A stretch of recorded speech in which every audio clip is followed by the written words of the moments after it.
An after-prom party at a Liberty Township home ends with gunfire tonight. There is now a reward to find the people responsible. Thanks for joining us here at 11 o'clock. I'm Cherie Palello. And I'm Mike Dardis. The sheriff now offering a $5,000 reward for information leading to an arrest.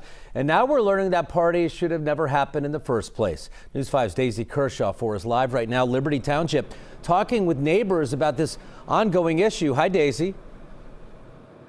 Hi, Mike. This house on Granada Court is in a quiet neighborhood. Families with small children live nearby. It's also a rental site that you can book online, which Liberty Township banned last summer. Now, the address shows up in a new legal complaint filed after the shooting, hoping to shut down this home and others before this can happen again.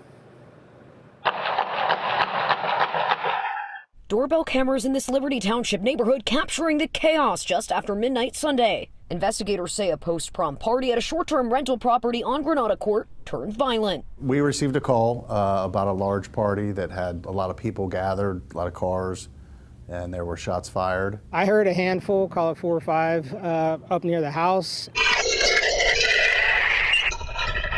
Then there was a brief break, and then there was what sounded like 5 or 6 more that were shot up closer to the intersection.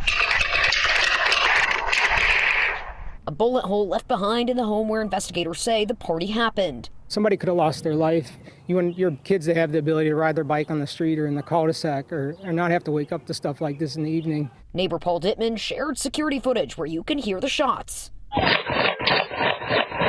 Then people spill out of the home and onto lawns. One anonymous neighbor told us homeowners are fed up with short-term rentals in their subdivision, now also fearful. I mean, there was at least 100 people in there, if not more. All the teenagers and kids just dispersed after the gunshots. Those are the only 2 rental properties in the neighborhood. This neighborhood otherwise is just a bunch of families. This neighborhood is not supposed to have rental properties even without the township ban.